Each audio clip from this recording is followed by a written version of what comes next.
Mesdames et messieurs, bonsoir. Voici les infos les plus importantes d'Haïti de cette semaine. Premièrement, la représentante des Nations Unies a fait un passage dans le pays. Deuxièmement, le carnaval a été annulé. Troisièmement, bilan du président 1 an avant la fin de son mandat. Quatrièmement, info internationale. 801 millions de pertes en France. Coronavirus, droits des femmes dans le monde. Madame Hélène Maïger, représentante des Nations Unies, a fait un passage en Haïti dans le but de donner une bonne marche à suivre pour les années à venir. Il s'agit de 4 stratégies politiques applicables avant la fin du mandat du président. Premièrement, formation d'un nouveau gouvernement. Deuxièmement, élaboration d'une feuille de route pour les réformes. Troisièmement, le processus de la révision de la Constitution. Quatrièmement, la détermination d'un calendrier électoral. Le gouvernement reste évasif sur les propositions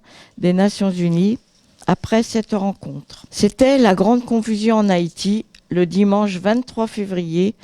Des militaires affrontant des policiers. Après une journée meurtrière, le gouvernement a annulé le carnaval de Port-au-Prince. C'est pour la 2e année consécutive. 2 morts et 15 blessés.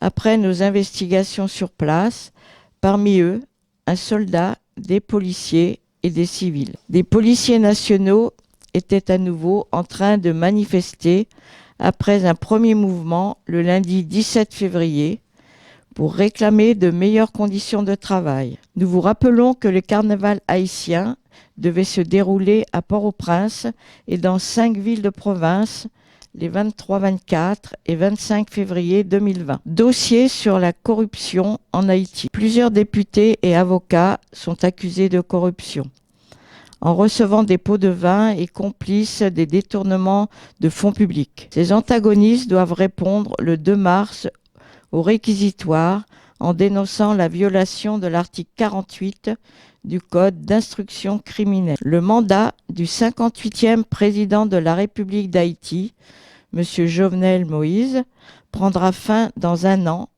le 7 février 2021. Faire un dialogue national, faire un débat national, essayons ensemble de se converger sur une même direction et essayer de mettre de côté également nos guerres, nos égos, tout ce qui nous divise. Sortons de la division pour faire de la solidarité, de l'unité, de l'union notre force. Parce que diriger, c'est prévoir. Pour diriger un pays en tant que président, même si ce n'est pas Jovenel Moïse qui a mis le pays à genoux, mais je pense aussi, en tant que président, il devait faire quelque chose. D'après le constat de la presse locale, le président a peur de mener campagne pour se représenter à nouveau afin de continuer sa mission première et de redonner confiance dans la démocratie, la paix et l'ordre dans ce pays. D'après nos investigations, M. Jovenel était déjà la cible de critiques d'organisations de la société civile militant contre la corruption. Info internationale, coronavirus. Les foyers se multiplient partout dans le monde. L'OMS porte la menace à très élevé. Des problèmes, et ça va poser des problèmes économiques tant au niveau national, donc au niveau national français, mais également au niveau européen et au niveau mondial. Quand on voit ce qui se passe en Chine où le pays est complètement fermé, et la Chine c'est un pays qui a approvisionné l'ensemble du monde entier. Moi je pense qu'il faut d'abord suivre les consignes qui sont données par les autorités. Moi je ne peux pas dire autre chose que cela. Bon après il faut absolument que la population soit vigilante et respecte les règles qui sont édictées. Donc je ne sais pas qu'est-ce qu'on peut dire de plus, sauf à rester très vigilant. Un cas de contamination a été confirmé dans la mégalopole Nigeria, le premier officiellement dans toute l'Afrique subsaharienne. Le 8 mars sera la journée internationale pour les droits des femmes. Je crois qu'il est temps que les femmes se prennent en charge. Vous voyez les centres du Sénégal, il n'y a que des femmes. Pour 20 centres, je crois qu'il n'y a que 2 hommes. L'éducation des femmes est primordiale pour leur indépendance, primordiale pour leur émancipation. et pour éviter l'asservissement, c'est-à-dire aussi l'esclavage moderne.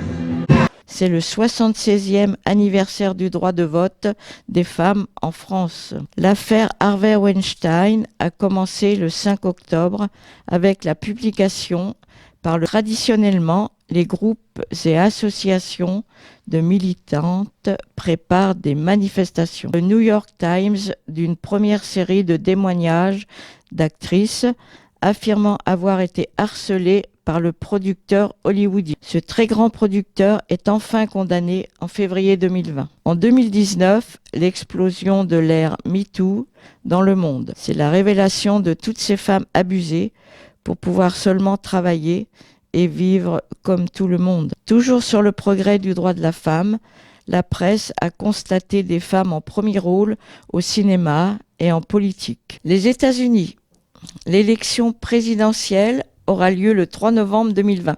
Donald Trump, lui-même candidat à sa réélection, va devoir se montrer habile et endurant s'il veut aller au bout de ce marathon électoral face à 18 candidats. Il a annoncé en pleine conférence de presse son ambition pour un 3e mandat à la Maison-Blanche en 2024. La SNCF, la plus grande structure de transport commun de France. La grève a laissé des traces à la SNCF. La compagnie ferroviaire a publié ce vendredi 28 février une perte nette de 801 millions d'euros en 2019 contre un bénéfice de 141 millions un an plus tôt. On ne sait pas qui va payer car cette ONG fait partie des bonnes structures de ce pays. Une question dont même la presse française n'a pas su aborder. La PAFA, plateforme des associations haïtiennes, a présenté la culture haïtienne au Salon de l'Agriculture à Paris.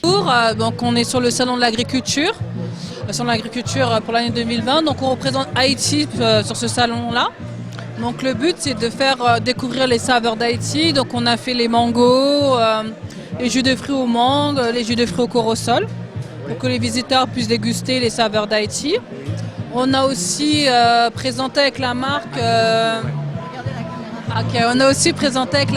Café Lacaille qui vient directement d'Haïti, c'est du café, qui permet justement de développer l'agriculture en Haïti et créer de l'emploi. Donc on est venu aujourd'hui pour encourager les activités au niveau de Haïti. Donc on a nos sachets de café qui sont...